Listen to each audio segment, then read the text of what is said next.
$9,395 for a Leica Diopter. How is that possible? Let me explain. Hey guys, Matt here from MrLeica.com. So last week a US photographer flew in from Palm Springs, California and joined me for one of my London Leica workshops. Before the workshop he went to the Leica Mayfair store to buy himself a diopter for his new Leica M11 camera. He couldn't help but notice that they had the brand new Leica M11 Monochrome in stock and they only had one. So quick call to his wife. Hello wife, do you mind if I buy another Leica M11 camera? Yes, as long as I can buy a nice handbag if you're buying that camera. Okay, deal. Something like that. Went into the shop to buy a diopter, which cost around $200. Came out with a diopter and the brand new Leica M11 Monochrome, which cost around $9,195. So in total, the cost of that diopter for walking into that shop cost $9,395. Now this video is not about the diopter. We're going to be talking about the Leica M11 and the Leica M11 Monochrome. Fortunately, because my student David now had both the M11 and the M11 Monochrome, and he was a black and white shooter similar to me, I said, is it possible if I could borrow your M11 and then I can make a video for you guys? And he borrowed some of my various Voigtlander lenses to work out which is the best lens to suit his taste during the workshop. So first impressions of the Leica M11. Stay with me till the end and then we'll talk about the Leica M11 Monochrome as well.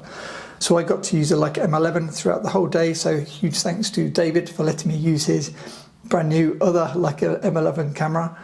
The first thing I noticed was the resolution on the rear LCD. It's twice the resolution of the M10R, M10P, M10 LCD. So it's gone from 1 million to 2 million resolution.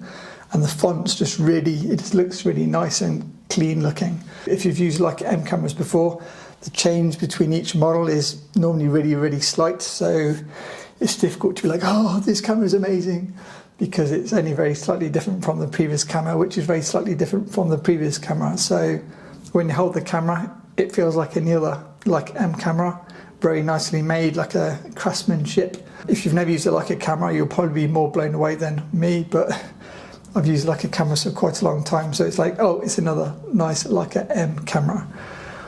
In terms of differences between the M11 and say the previous models, you've got the M10P, which was 24 megapixel, the same as my M240. You've then got the M10R, which was 40 megapixel. The M11 is now 60 megapixel, but it offers you 18, 36 and 60. I shot the whole day on 60 and I was happy shooting, but when I got home to process the photos in Adobe Lightroom, it really did slow the computer right down and it was lagging quite a lot. So if I ever want to buy like M11, I'll also need to buy a faster computer. So bear that in mind if you're using a slightly older computer, the same as myself. Other differences are the M11 versus the M10R. The M11 now has a 64 gigabyte internal memory. All previous models had no internal memory.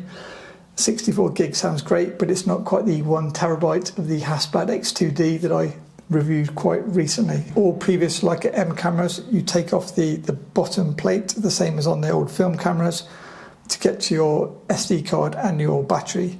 The M11 is the first Leica M camera where the battery release is the same as on, say, the Leica SL2S or any SL camera. You got the quick release and it's really easy, and it's the same for the SD card as well. One of the other limitations of previous models is they only had a maximum shutter speed of 4 thousandths of a second. This is mechanical shutter, but the M11 now gives you electronic shutter up to 16 thousandths of a second, the same as, say, the Leica SL that I use.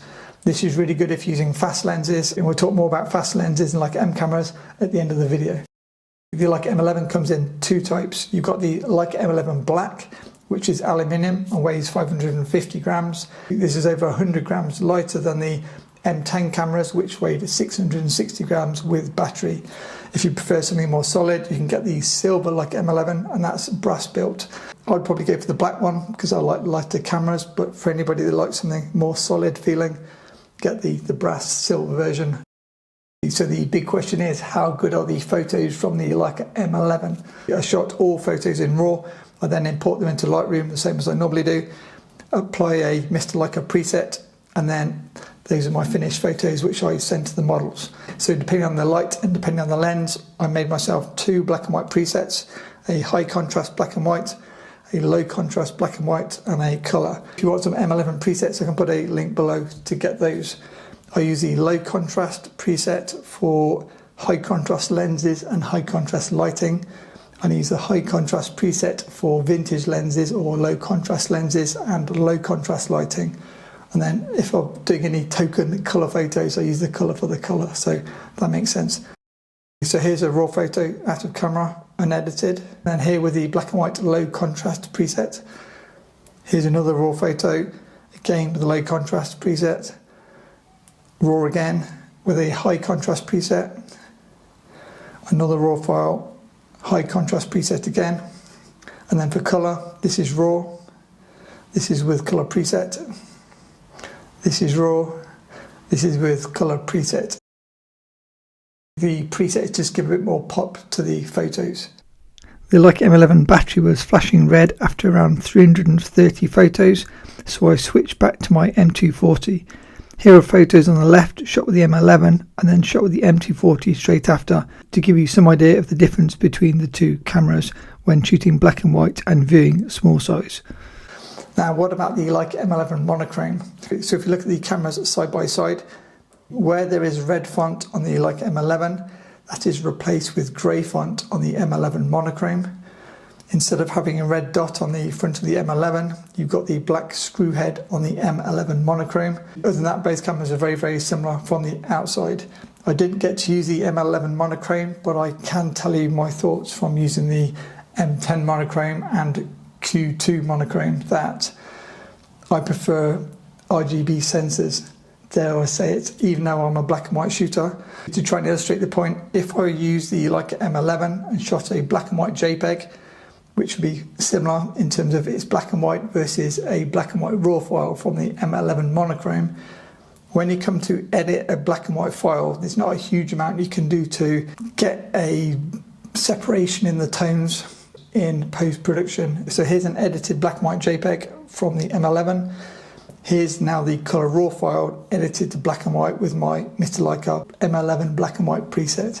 See the difference in terms of the contrast and separation that you can get from using a colour photo and then using the RGB sliders in Lightroom to really enhance the photo. So yes, I love black and white, but for me, I can get far, far better photos from a colour sensor than a black and white sensor. For that reason, I'm staying with the various colour sensor cameras that I've got. What about the price of the M11 and M11 Monochrome? The M11 Monochrome is £8,300 in the UK, if you can find one. M11 standard model is around £7,500 in the UK, so you're going to pay more for less. But if you love shooting in low light and you love the limitations of black and white only, then of course you're going to prefer the Monochrome to the colour sensor Leica M11. And finally, the big question, will I be buying a Leica M11 anytime soon? Dare I say it, the answer is no. I prefer using mirrorless cameras because I shoot portraits and I shoot fast lenses. I'm going to put my neck on the line and say, if you use an EVF on a Leica M camera more than 50% of the time for your photos, you'd be better off getting an SL series camera. If you use an EVF less than 50%, then I think you're right sticking with the M camera. So I would use an M camera for say 28mm, 35mm, or stop down on a 50mm. And I'd use an SL series camera for fast 50s, fast 75mm lenses, fast 90mm lenses, and adapting even longer lenses. Because I'm used to shooting fast lenses, cringe, during the workshop, I found myself later on in the session using the LCD to focus because I wasn't trusting my eyes with the rangefinder using fast glass. So I think the SLs totally spoilt me once you've shot with a camera with a really good electronic viewfinder and you can see every single pixel through the viewfinder to critically focus. It's just spoilt me, and now I prefer that style of focusing than I do to M cameras. Huge thanks to David for letting me borrow his camera to make this video and to make the presets. I know some of you have been asking for the presets.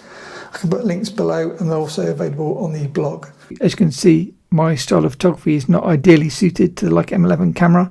To see a video for someone using the Leica M11 to its full potential, check out James Pops' video where he heads to Dubai, I think it is, to shoot some landscapes. Great photos, and it really does show what the Leica M11 can do.